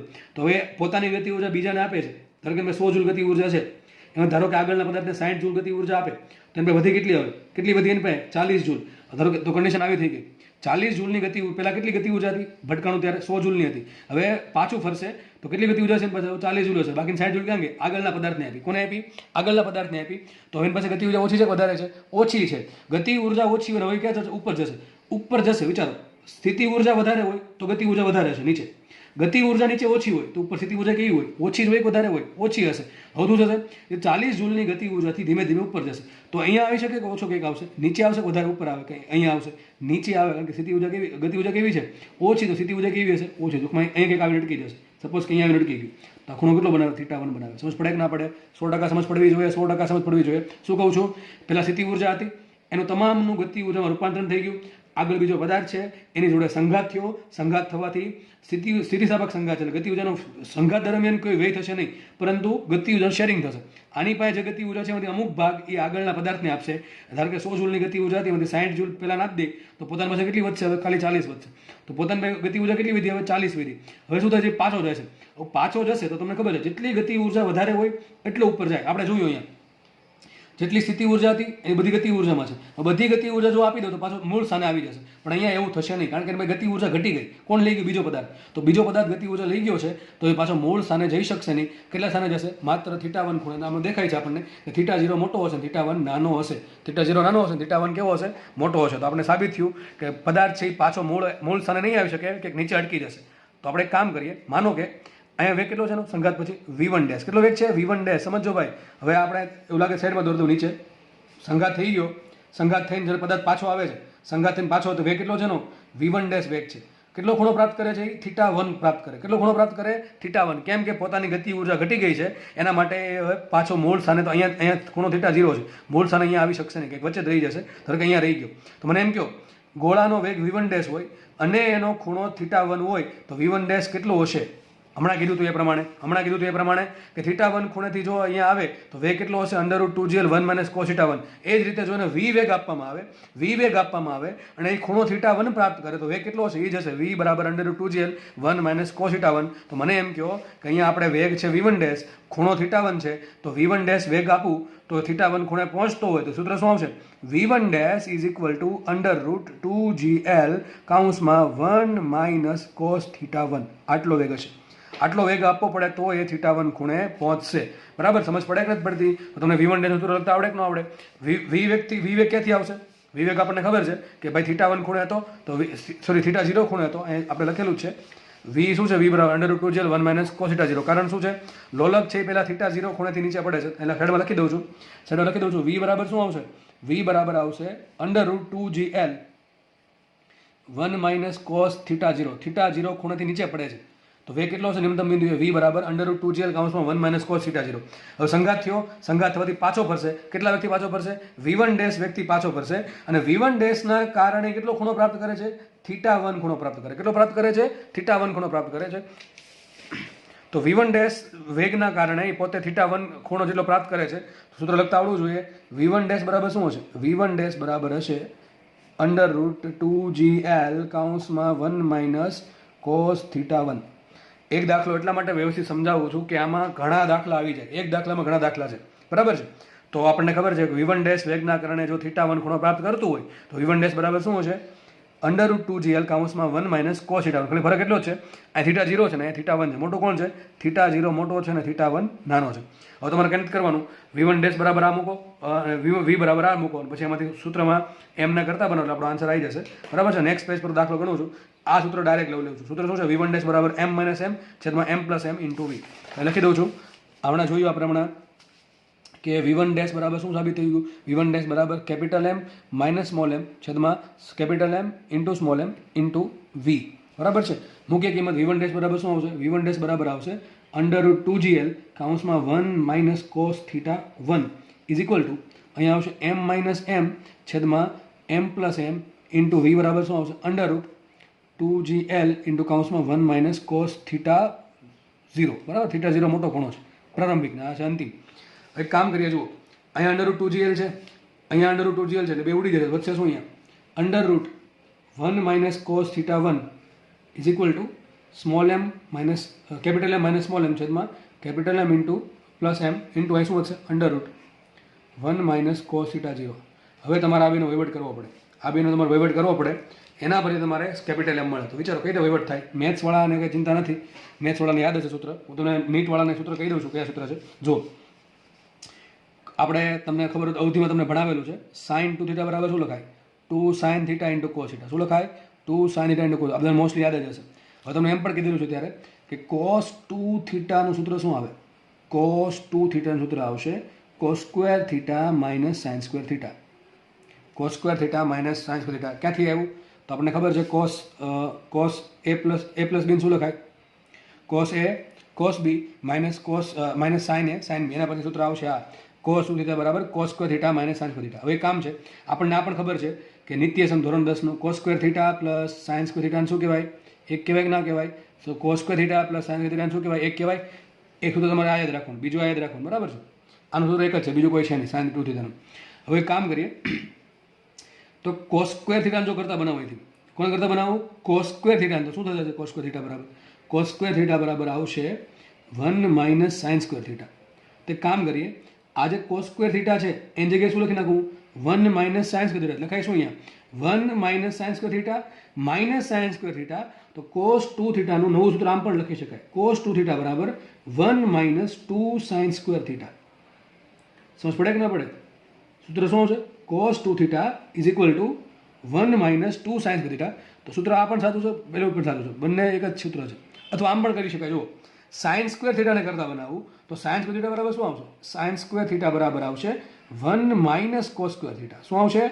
1 માઇનસ કોસ સ્ક્વેર થીટા. તો હવે એક કામ કરીએ, કોસ 2 થીટા બરાબર કોસ સ્ક્વેર થીટા માઇનસ કાઉન્સમાં શું આવશે? 1 minus 2 sorry cos square theta minus કાઉન્સમાં 1 માઇનસ કોસ સ્ક્વેર થીટા. તો શું થશે? Cos square theta -1 minus sorry cos square theta -1 minus plus cos square theta. સૂત્ર આવું આવશે cos 2 theta is equal to 2 cos square theta -1. ફરીથી લખી દઉં છું ત્રણેય સૂત્ર. તો કોસ 2 થીટાનું પહેલું સૂત્ર જનરલ કયું? Cos square theta minus sign square theta. એમાંથી જો કોસ સ્ક્વેરનો લોપ કરી દેવામાં આવે તો સૂત્ર આવું આવશે કોસ 2 થીટા બરાબર 1 માઇનસ 2 સાઇન સ્ક્વેર થીટા. મેં સાબિત કરી દીધું ઉપર તમને. અથવા આમે લખી શકો cos 2 theta is equal to 2 cos square theta -1. આ ત્રણ સૂત્ર છે કોસ 2 થીટાના. અને આપણને ખબર છે સાઇન 2 થીટાનું એક સૂત્ર છે કયું? 2 sine theta into cos theta. આપણે ક્યાંથી આવે? આપણને ખબર છે કે સાઇન a પ્લસ બી શું થાય? ખાસ મેથ્સવાળા સાઇન a પ્લસ બી શું કહેવાય? Sine a cos B plus cos a sine B. એના પરથી આ સૂત્ર આવશે 2 સાઇન થીટા કોસ થીટા. બરાબર છે? તો આપણે કામ કરીએ. આપણું પદ કયું છે જુઓ. મારી પાસે શું છે? જો મારા પાસે શું છે? અંડર રૂટમાં 1 માઇનસ કોસ થીટા અથવા અંડર રૂટમાં 1 માઇનસ કોસ થીટા 0. એક કામ કરે, ઘડીક અંડર રૂટ ભૂલી જાઓ. તો એક કામ કરે, જો આ સૂત્ર પકડો. કેમ પકડવું હમણાં ખબર પડી જશે. આ -1 કેમ આવે? જો આ પદ છે એને આમ લાવો અથવા આ પદને આમ લાવો, આને આમ લાવો. તો આ પકડે સૂત્ર. તો આવું છે સૂત્ર. શું છે? કોસ 2 થીટા બરાબર શું સાબિત થયું? 1 minus 2 sine square theta. Cos 2 theta બરાબર શું સાબિત થયું? 1 માઇનસ 2 સાઇન સ્ક્વેર થીટા. એક કામ કરીએ, આપણે આ પદને આમ લાવીને આ પદને આમ લાવે. સાબિત શું થશે? 2 sine square theta is equal to 1 minus cos 2 theta. શું સાબિત થયું? 2 sine square theta is equal to 1 minus cos 2 theta. તો આમ પણ લખાય. જો મતલબ શું થયો? અહીંયા 2 થીટા હોય ત્યાં થીટા આવશે. અહીંયા 4 થીટા હોય તો એ 2 થીટા આવે. જેટલો ખૂણો છે અડધો ખૂણો અહીંયા આવે. અહીંયા 10 થીટા હોય તો એ 5 થીટા આવશે. તો અથવા આમ કહી શકાય, જો અહીંયા થીટા હોય તો અહીં થીટા બાય 2 આવશે. તો આમ લખાય સૂત્ર 2 sine square theta by 2 is equal to 1 minus cos theta. બરાબર? એકદમ ઇઝી વાત છે. તો પત્તા આવજો આપણે છે અહીંયા 1 માઇનસ કોસ થીટા 1 છે. તો શું આવશે અહીંયા? તમે લખાયા ને 1 minus cos theta 1 is equal to 2 sine square theta 1 by 2. અહીંયા શું છે પદ? 1 માઇનસ કોસ થીટા 0. ત્યાં શું લખાશે? 1 માઇનસ કોસ થીટા 0 બરાબર શું આવશે? 2 સાઇન સ્ક્વેર થીટા 0 બાય 2. બરાબર? આવું આવશે કે નહીં આવે? બરાબર? તો આપણે આ જે પદ છે એને સાઇનમાં લઈ જવાનું છે. શુંમાં લઈ જવાનું છે? સાઇનમાં. કારણ કે આપણે અને જો સાઇન સ્ક્વેરમાં પદ આવશે. શેમાં આવશે? સાઇન સ્ક્વેરમાં પદ આવશે એટલે ઉપરનું વર્ગમૂળ ઉડી જશે. ટૂંકમાં આપણું સાદું ઘણું ઇઝી થઈ જશે. તો આમ લખી શકો તમે આને. આ અંડર રૂટ એમને રાખું છું. અંડર રૂટ એમને રાખું છું. અને મને ખબર પડી ગઈ 1 માઇનસ કોસ થીટા 1 ને શું લખાય? 2 સાઇન સ્ક્વેર થીટા બાય 2. શું આવશે અહીંયા? 2 sine square theta 1 upon 2 is equal two શું આવશે? m માઇનસ m છેદમાં m plus m into under route. આ 1 માઇનસ કોસ થીટા 0 શું લખાય? 1 માઇનસ કોસ થીટા 0 લખાય છે 2 સાઇન સ્ક્વેર થીટા 0 બાય 2. તો આવશે અહીંયા 2 સાઇન સ્ક્વેર થીટા 0 બાય 2. જો આ 2 નું વર્ગમૂળ શું થાય? √2 ઇમ્પ્લાઇઝ ધેટ √2 આવશે અહીંયા ઇન્ટુ બીજું શું આવશે? જુઓ સાઇન સ્ક્વેરનું વર્ગમૂળ શું થાય? સાઇન. તો આવશે અહીંયા sine theta 1 by 2 is equal to આ પદ આખો એમને m માઇનસ m છેદમાં m કેપિટલ m. બરાબર? ઇન્ટુ શું આવશે? આ √2 થઈ જશે. ઇન્ટુ અહીં શું પદ આવશે? સાઇન સ્ક્વેરનું વર્ગમૂળ સાઇન થીટા 0 બાય 2. તો કામ કરો, √2 ઉડી ગયા, √2 ઉડી ગયા. હજી એક વાત, તમને એવું કીધેલું છે કે જ્યારે ખૂણો નાનો હોય ત્યારે, તો ખૂણો જ્યારે ટેન્સ ટુ 0 હોય, ખૂણો જ્યારે સૂક્ષ્મ હોય ત્યારે તમને કીધેલું છે કોસ થીટાની કિંમત કેટલી થાય? 1 થાય. સાઇન થીટાની કિંમત કેટલી થાય? લગભગ થીટા થાય. અને ટેન થીટા આપણે ભાગાકાર શું થાય? થીટા. તો રાખો, જ્યારે ખૂણો સૂક્ષ્મ હોય ત્યારે કોસ થીટાની કિંમત 1 થશે, સાઇન થીટાની કિંમત લગભગ થીટા થશે અને ટેન થીટાની કિંમત લગભગ થીટા થશે. તમે ધારી શકો ધારો કે ખૂણો ધારો કે આ પ્રમાણે છે 0.05 ડિગ્રી. ચલો આવો ખૂણો છે, તમે ટ્રાય કરવાની લોક ટેબલ લઈને, સોરી પેલું સાઇન ટેબલ લોક ટેબલ લઈને કે કોસ થીટાની કિંમત કેટલી આવશે, સાઇન થીટાની કિંમત કેટલી આવશે અને ટેન થીટાની કિંમત કેટલી આવશે. અને તમે રેડિયનમાં ફેરવી દેવાનું પડે. શેમાં ફેરવી દેવાનું? રેડિયનમાં. તો સાઇન થીટાનો જેટલો આન્સર હશે અને ટેન થીટાનો જેટલો આન્સર હશે એ લગભગ થીટા જે રેડિયનમાં ફેરવો અને જે આન્સર આવે એટલો જ હશે. ટૂંકમાં તમે સ્વીકારી શકો છો કે જ્યારે ખૂણો સૂક્ષ્મ હોય ત્યારે કોસ થીટા 1 થાય, લગભગ 1 ટૂંકમાં આન્સર આવો આવે 0.9999 કંઈક આવશે. ટૂંકમાં આપણે લગભગ 1 લઈ શકીએ. સાઇન થીટાનો આન્સર થીટા જેટલો આવશે અને ટેન થીટાનો આન્સર થીટા જેટલો આવશે. રકમમાં શું કીધું આપણને? રકમ આપણે વાંચીએ. રકમ શું કહે છે? જો રકમ એમ કહે છે બંને ખૂણાઓ θ0 અને θ1 કેવા છે? સૂક્ષ્મ છે. બંને ખૂણા સૂક્ષ્મ હોય તો આપણને ખબર છે. પહેલાં તો જુઓ, આ છે સમીકરણ આવ્યું, એમાં √2 ઉડી ગયા. અહીં શું આવશે? sin θ1/2. અહીંયા શું આવશે? sin θ0/2. આપણે જુઓ θ1 કેવો ખૂણો છે? θ1 પોતે નાનો છે, તો એનું અડધું હજી નાનું થઈ જશે. સમજ પડે? θ1 છે કેવો છે? સૂક્ષ્મ છે. તો ભાગ્યા 2 એટલે ખૂણો અડધો થઈ ગયો, તો એ પણ હજી સૂક્ષ્મ હશે. ટૂંકમાં આ ખૂણો જો સૂક્ષ્મ હોય, કીધું એ પ્રમાણે ખૂણો જો સૂક્ષ્મ હોય તો ખૂણાની કિંમત લગભગ કેટલી થશે? સાइन થીટા જેટલી, અથવા સાइन થીટાની કિંમત લગભગ હશે થીટા જેટલી. તો આપણે કામ કરી શકીએ, આ √2 ઉડી ગયા છે. આ sin θ1 છે, θ1/2 છે, એમાં જે ખૂણો છે θ1 એ પોતે સૂક્ષ્મ છે. ભાગ્યા 2 કરીશ તો હજી ખૂણો અતિ સૂક્ષ્મ થઈ ગયો. ટૂંકમાં આ જે sin θ1/2 છે એના બરાબર શું લખી નાખું? અંદરનો ખૂણો. શું અંદરનો ખૂણો છે? θ1/2. તો આખું પદ અહીંથી શું થઈ ગયું? sin θ1/2 ની જગ્યાએ શું લખીએ? ખાલી θ1/2. કયો કોન્સેપ્ટ? આ એ ખૂણો જ્યારે સૂક્ષ્મ હોય ત્યારે sin θ બરાબર θ હોય. sin θ/2 બરાબર શું થાય? θ/2 ઇઝ ઇક્વલ ટુ એ શું આવશે? m - m છેદમાં m+m. આ √2 ઉડી ગયા. આ પણ ખૂણો θ0 પણ કેવો છે? θ0 ખૂણો નાનો છે, ભાગ્યા 2 હજી નાનો થઈ જશે. તો શું આવશે? આનો આન્સર છેલ્લે શું આવશે? sin θ0/2 બરાબર શું લખાય? ખાલી θ0/2. બરાબર કે નહીં? હવે જો અહીંથી 2/2 ઉડી ગયા, તો કામ કરે, છેલ્લે સાબિત થઈ ગયું. θ1 is equal to m - m છેદમાં m+m ઇન્ટુ θ0. આટલું સાબિત થયું કે ના થયું? બરાબર. દાખલો જે દૂરો છે આપણે આ શોધવાનું છે. ઘણા દાખલામાં તો આમ શું કે ઊંઘી ના કહેવાય સારું. દાખલો બહુ લેન્ધી છે. લેન્ધી તો ના કહી શકાય, કારણ કે દાખલો તો ગણવામાં વાર ઓછી લાગે એવો છે. પછી સમજાવવાનો કોન્સેપ્ટ છે બહુ બધા છે. એક દાખલામાં ઘણા બધા કોન્સેપ્ટ છે, એટલા માટે વધારે વાર લાગે છે આપણે. પણ કંઈ નહીં, આપણે એક દાખલો આવડશે તો વાંય બીજા ઘણા બધા દાખલા આવડી જશે. કારણ અંદરથી કોઈ પણ દાખલો પૂછશે તો તમે કોઈ પણ દાખલો ગણવા તમે સક્ષમ હશો. બરાબર છે? આપણે નેક્સ્ટ પેજ પર ગણતરી કરવી પડશે. તો છેલ્લે સાબિત આવું થયું. θ1 બરાબર θ1 is equal to m - m છેદમાં m+m ઇન્ટુ θ0. આપણે કેપિટલ એમ કરતાં બનાવશું તો આપણે કેપિટલ એમ મળશે. એક કામ કરીએ, આ પદ નાખો આમ ગણું, અથવા એક કામ કરીશું, આ બરાબર છે એમ કરો તો ચાલશે, અથવા તમે પેલું યોગ વિયોગ કરીને પણ કરી શકો છો. બરાબર? અથવા એક કામ કરીએ, આપણે આ પદને ગુણ દે તો શું આવશે? અહીંયા θ1 into m plus θ1 into small m is equal to આ θ0 અંદર ગુણો શું આવશે? m into θ0 minus small m into θ0. સમજ પડે કે ના પડે? આ પદ નહીં ગુણો, આ પદ નહીં ગુણો. હવે કેપિટલ એમ વાળા પદ ભેગા કરીએ તો આ પદ આખું આ બાજુ આવશે. લખાઈશું અહીંયા શું લખાશે? θ1 into m minus θ0 into m is equal to આ પદ જશે આ બાજુ minus θ1 into m minus m into θ0. આમાંથી કોમન શું આવશે? કેપિટલ એમ કોમન આવશે તો શું આવશે? કેપિટલ એમ કાઉન્સમાં θ1 માઇનસ θ0 ઇઝ ઇક્વલ ટુ અહીંથી કામ કરું છું હું m કોમન કાઢું, શું આવશે? m કાઉન્સમાં માઇનસ θ1 માઇનસ θ0. બરાબર? તો આખું પદ જવા દો છેદમાં, તો m બરાબર શું આવશે? m કાઉન્સમાં માઇનસ θ1 માઇનસ θ0 છેદમાં θ1 માઇનસ θ0. એક કામ કરીએ, આગળ આ માઇનસ આગળ કોમન લઈ લો, અથવા તમે અહીંથી ડાયરેક્ટ માઇનસ m કોમન કાઢીને કરી શકો છો. આ માઇનસ આગળ લઈ લો, સાબિત શું થશે? કેપિટલ M બરાબર માઇનસ m ઇન્ટુ θ1 પ્લસ θ0 છેદમાં θ1 માઇનસ θ0, અને માઇનસ છેદમાં આપી દઉં તો થઈ શું જશે? θ1 માઇનસ θ0 શું થઈ જશે? θ0 માઇનસ θ1. તો છેલ્લો આન્સર આવી ગયો. m is equal to small m કાઉન્સમાં θ1 પ્લસ θ0 છેદમાં θ0 માઇનસ θ1. આ તમારો જવાબ. બોલો, દાખલો અહીંયા સોલ્વ થાય છે. દાખલામાં ઘણા દાખલા આવી ગયા. કઈ રીતે દાખલો ફરતી આપણે જોઈ લઈએ ફટાફટ જલ્દી. હવે આ દાખલો ગણાવવા માટે મેં તમને આગળ 2 દાખલા ગણાવ્યા છે. આ કયા? v બરાબર √2gl વાળા. બરાબર છે? તો આ દાખલો ગણાવવા માટે સ્પેશિયલ દાખલા ગણેલા છે. એ 2 દાખલા તમને ઇન્ડિવિજ્યુઅલ પણ પૂછાઈ શકે. એ આપણે ડિસ્કસ કરી લીધું છે. ફટાફટ જોઈએ એમાં શું કર્યું. જો એક લોલક હતું m દળનું, θ0 ખૂણેથી એને મુક્ત કર્યું. મુક્ત કરશું એટલે શું થશે? ધીમે ધીમે એનું વેગ વધતો જશે. જ્યારે નિમ્નતમ બિંદુ પર આવશે ત્યારે વેગ કેટલો હશે? v બરાબર √2gl કાઉન્સમાં 1 માઇનસ cos θ0. કારણ કે પ્રારંભિક ખૂણો θ0 હતો તો આટલો વેગ હશે. આટલા વેગના કારણે શું થશે? એ આગળના પદાર્થ છે કેપિટલ m દળનો, એ સ્થિર પદાર્થ છે, એની જોડે અથડાય છે. કઈ રીતે અથડાય છે? સ્થિતિસ્થાપક રીતે. અથડાવાથી ગતિ ઉર્જાનો કંઈ વય નહીં થાય, પરંતુ પોતાની ગતિ ઉર્જા એ બીજા પદાર્થને આપી દે છે. પોતાની ગતિ ઉર્જા બીજા પદાર્થને આપી દેશે શું થશે? 5 રકમમાં કીધું છે, અથડાઈને પોતાની ગતિ ઉર્જા બીજાને આપે છે અને પોતે પાછું ફરે છે. પાછા ધારો કે v1 વેગથી ફરે છે. કેટલા વેગથી ફરે છે? v1 વેગથી પાછું ફરશે અને બીજા પદાર્થને v2 વેગ મળશે. બીજા પદાર્થનું કોઈ કામ નથી. બરાબર છે? તમે v1 પરથી દાખલો સોલ્વ કરવો પડશે. કેમ v1 પરથી સોલ્વ કરવો પડે? કારણ કે એવું કહે છે કે v1 વેગના કારણે જે પાછું ફરે છે એના કારણે પછી પાછું ઉપર ચડે છે. કેટલા ખૂણા સુધી? θ1 ખૂણા સુધી ઉપર ચડતું હોય તો કેપિટલ એમની કિંમત કેટલી છે શોધવાની છે. તો દાખલામાં તમે 3 વસ્તુ કરવી પડશે. પહેલાં તો θ0 ખૂણાથી નીચે આવે છે ત્યારે સ્થિતિ ઉર્જાનું ગતિ ઉર્જામાં રૂપાંતર થાય, એના કારણે વેગ આપણને આટલો મળશે, એ પણ તમે લખી શકો છો.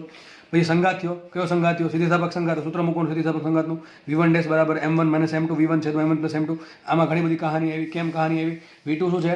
બીજો પદાર્થ છે, સ્થિર છે, એટલે આખું પદ થઈ ગયું 0. પણ v1 ને v1 ડેશ, v1 આ બાજુ છે, v આ બાજુ છે, v1 ડેશ આ બાજુ છે, એટલે બે કેવા છે? વેગ, બે વેગ વિરુદ્ધ દિશામાં છે, એટલે v1 ધન લ્યો તો v1 ડેશ ઋણ લેવું પડે, v1 ડેશ ધન લ્યો તો v1 ઋણ લેવું પડે. અને પ્રારંભ m1 શું છે મારા માટે? સ્મોલ m છે, m2 શું છે? કેપિટલ m છે. તો અહીંયા સ્મોલ m મૂકો, કેપિટલ m મૂકો, v1 ઋણ છે તો અહીં માઇનસ v મૂકો છેદમાં small m plus capital m. અને v1 ડેશ શું છે? તો v1 ડેશ શું છે? v1 ડેશ વેગથી એ પાછું બીજા પેજ પર ગણેલું છે. v1 ડેશ વેગથી પાછું જાય છે કેટલા ખૂણા સુધી? θ1 ખૂણા સુધી. તો આપણે સૂત્ર ખબર છે, v1 ડેશ બરાબર શું લખાશે? v1 ડેશ બરાબર લખ્યું છે 2gl કૌંસમાં 1 માઇનસ cos θ1. જેટલો ખૂણો હોય એટલું સૂત્ર આવશે. અને પહેલા θ0 ખૂણાથી પાછું આવ્યું હતું તો v બરાબર લખાશે આટલું. તો બંને આપણે સૂત્ર આવડવા જોઈએ. બંને તમારે કિંમત મૂકવાની છે v1 ડેશ ને v ની. પછી સિમ્પલ સાદુરૂપ છે, પછી થોડુંક મેથેમેટિક્સ આવ્યું અહીંયા, અહીંથી મેથેમેટિક્સ આવશે, બરાબર? અહીંથી મેથેમેટિક્સ સ્ટાર્ટ થશે. અને મેથ્સવાળાના સૂત્ર કોઈ બહુ તકલીફ પડશે નહીં, બરાબર છે? નીટવાળા આપણે યાદ રાખવું સૂત્ર. કયા આ સૂત્ર ખાસ? cos 2θ બરાબર cos θ માઇનસ sin θ. તમને સાબિત કરાવ્યું. cos 2θ બરાબર 1 માઇનસ 2 sin θ અને cos 2θ બરાબર 2 cos θ માઇનસ 1. એમાં આપણે આનો યુઝ કરશું. 2 sin θ ને કરતા બનાવો તો આવશે 2 sin square θ is equal to 1 minus cos 2θ. તો આપણને ખબર છે અહીંયા 2θ હોય તો અહીં θ થશે, તો અહીં θ હોય તો θ બાય 2 થશે. તો લખાય 2 sin θ by 2 is equal to 1 minus cos θ. એના આધારે θ1 બાય 2 હોય તો 1 માઇનસ cos θ1 અને θ0 બાય 2 હોય તો 1 માઇનસ cos θ0. બંનેનો યુઝ કર્યો અને પછી વર્ગમૂળ કરીને સાદુરૂપ આપ્યું તો આપણને આપણો આન્સર મળી ગયો. શું આન્સર આવશે? Capital M is equal to small m into બંને ખૂણાનો સરવાળો છેદમાં મોટો ખૂણો માઇનસ નાનો ખૂણો. આ તમારો આન્સર આવે છે. તમારો દાખલો આ છે એ તમને કદાચ વેલ્યુ આપીને પણ પૂછી શકે છે, બરાબર છે? તો આપણે 3 દાખલા જોયા.